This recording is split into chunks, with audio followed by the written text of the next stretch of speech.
I'm 73 years old and I haven't heard my best friend's voice in 19 years. Not because we drifted apart slowly. Not because life got busy in the normal way. I lost him because I said something I didn't need to say and then I waited too long to take it back. That's the part that still makes me feel stupid. Not angry, not tragic, just stupid. People think regret comes from big mistakes, affairs, crimes, leaving your family, wasting your money. But the regret that stays with you the longest is usually smaller than that. It's the kind you could have fixed in a single afternoon if you'd had the decency to swallow your pride. I live alone now. Quiet house. Quiet mornings. The kind of quiet that doesn't feel peaceful. It just feels empty. I still make coffee like I'm making it for two people. I still buy too much bread. Old habits don't care who's still around. Sometimes I sit at my kitchen table and I picture him sitting across from me, elbows on the table like he always did, talking with his mouth half full, laughing at something that wasn't even funny. I can almost hear it. Almost. His name was Frank. Franklin Joseph Harris. He hated being called Franklin, said it sounded like a boy in a church choir, so we called him Frank even when he was 70 and his hands shook when he lit a cigarette.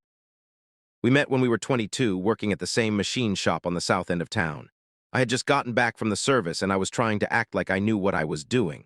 Frank had been there a couple years already. He was loud, not in an annoying way, just present, like he took up space without apologizing for it. First day I was there, I messed up a measurement and ruined a piece of steel. I thought the foreman was going to tear my head off. Frank came over, looked at it, and said, "Well, it ain't art, but it'll make a fine paperweight." Then he winked at me like we were already friends. That was Frank. He didn't wait for permission to care about you. We became close fast, not the way people become close now with constant texting and pictures of their dinner. It was simpler. We worked side by side. We ate lunch on the loading dock. We played cards on Friday nights. We drank cheap beer and argued about baseball. We helped each other move furniture. We fixed each other's cars. When I got married, Frank was my best man. When his mother died, I drove him to the funeral and stood next to him like a brother. We didn't talk about feelings. Men didn't do that then, but we showed up. That was our language. Showing up meant everything. Frank used to say, "If you're ever in trouble, call me. I don't care what time it is."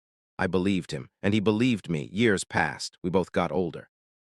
We both got tired. We both started carrying around the weight of responsibilities we never asked for but accepted anyway. Frank stayed at the shop.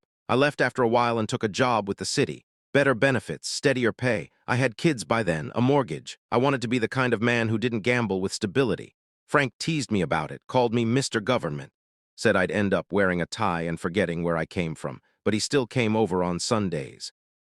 Still brought beer, still sat on my porch and told stories that made my wife roll her eyes and laugh in spite of herself. The truth is, we were good for each other. He kept me from becoming too stiff. I kept him from falling apart. But somewhere in our 40s, things started changing in small ways, not dramatic ways, just the kind of changes you don't notice until you look back. I stopped calling as much. Not because I didn't care, I was busy. My kids had sports and school plays and braces and all the little emergencies that come with raising a family. Frank never had children. He had a wife for a while, but it didn't last. No big scandal, they just wore each other down. I told myself Frank understood. He'd say, "You got a whole circus over there," and laugh. He'd clap me on the shoulder and say, "I get it." And I believed him. But I didn't see the way his eyes lingered sometimes when my kids ran through the house. I didn't see the way he'd get quiet after the noise died down. I didn't ask. I didn't think to ask. Then my father got sick. That took up my time. Then my mother. Then my job got more demanding. I started coming home drained. I'd sit in my chair and fall asleep with the TV on. Frank would call and I'd let it go to voicemail, thinking I'd call him back tomorrow. Tomorrow became next week. Next week became next month. He didn't complain. Frank wasn't the type to beg for attention. He just started showing up less. When he did show up, I'd catch myself looking at the clock, thinking about what I still had to do. I hate admitting that. It makes me feel like a bad person, but it's true. I wasn't cruel. I wasn't dismissive. I was just distracted. And distraction can be its own kind of cruelty. The argument happened when we were 54. I remember it clearly because it was such an ordinary day, nothing dramatic, just a Saturday. I was cleaning out the garage.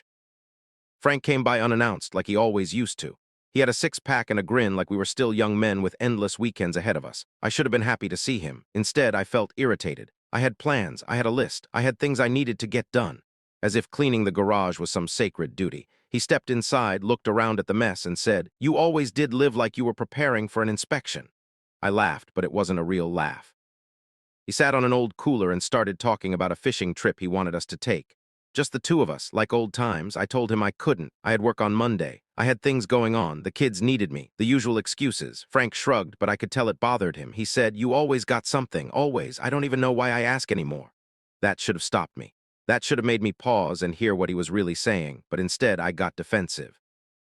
I said, some of us have responsibilities, Frank. Some of us didn't get to just float through life.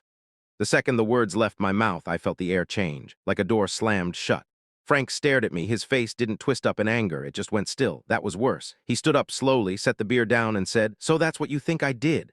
I tried to explain. I tried to soften it. But pride is a strange thing. Once it's out in the open, it wants to justify itself. I said something like, "I didn't mean it like that," but I did mean it. At least part of me did, the tired part, the part that resented anyone who seemed less burdened than me. Frank nodded like he was listening, but his eyes looked far away. Then he said, "I came here because I missed you." That's all he said. He walked out of my garage and got in his truck. He didn't slam the door. He didn't peel out. He just drove away like a man who finally understood something he didn't want to understand. I stood there holding a wrench, feeling like I'd swallowed something sharp. That night I told myself I'd call him in the morning. I told myself it was just a rough moment. Men argue, men cool off, it happens. But the next morning came and I didn't call. I thought, he'll call me. He always calls. A week passed. Then two. I started getting angry at him, which is what pride does.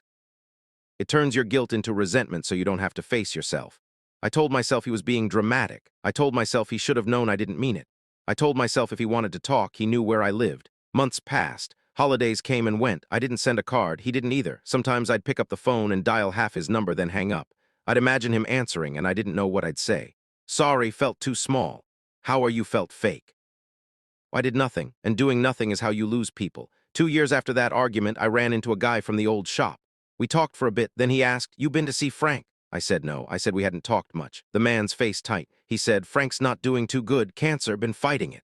I felt my stomach drop. I remember nodding like I understood, but I didn't hear much else after that. The word cancer filled my head like smoke. I drove home in silence. That night I sat at my kitchen table with a piece of paper and wrote Frank a letter. My handwriting was shaky. I wrote his name at the top and stared at it for a long time. I wrote, "I'm sorry." I wrote, "I was wrong." I wrote, "I miss you." Then I folded it and put it in an envelope, and I didn't send it. I don't even have a good reason. I wish I did. If I could blame it on something, at least it would make sense. But the truth is, I was scared he wouldn't forgive me. Scared he'd read it and throw it away. Scared I'd have to hear the disappointment in his voice. So I waited. Again, a month later, I finally drove to his house. I parked outside and sat in my car. I could see the porch light on. I could see a shadow moving inside. I held the envelope in my hand and stared at the front door like it was a courtroom. Then I told myself, not tonight. He might be tired. I'll come back tomorrow. Tomorrow never came. Because 2 weeks later, his wife, his ex-wife technically, but she was the one taking care of him, called me. She said, "Frank passed this morning." I remember saying no, just one word like it could undo it. She told me the funeral details. Then she paused and said, "He talked about you a lot, you know." I couldn't speak. She said, "He was hurt, but he never stopped missing you." After the call ended, I sat down on the floor in my hallway and cried like a child, not quietly, not politely. I cried until my chest hurt, because suddenly there was no fixing it, no conversation, no apology, no chance to sit across from him at a table and let the silence settle and say what should have been said. I went to the funeral. I stood in the back like I didn't belong there. I watched people talk about what a good man he was. They were right. He was a good man. I didn't feel like I deserved to grieve him. Afterward, I drove home and put that letter in a drawer. It's still there. Yellowed now. The envelope stuck shut. A confession that never reached the person it was meant for. That's what pride does. It convinces you to protect yourself from a moment of discomfort, and then it charges you years later with a kind of pain you can't pay off. If you're listening to this and there's someone you haven't spoken to because of something small, something stupid, something that could be fixed with a simple sentence, I can't tell you what to do. I'm not here to preach. I'm just telling you what happened to me. I thought time was a guarantee. I thought friendship could survive silence. I thought I had the rest of my life to make things right, and I was wrong. Now I'm 73 and my best friend has been gone for nearly 2 decades, and I still catch myself wanting to call him when something funny happens. I still see an old truck that looks like his and my heart jumps for a second like I'm 22 again. But it's just a second. Then it's gone. That's what it's like at this age. You live with ghosts not because you want to, but because there's nobody left to share the memories with.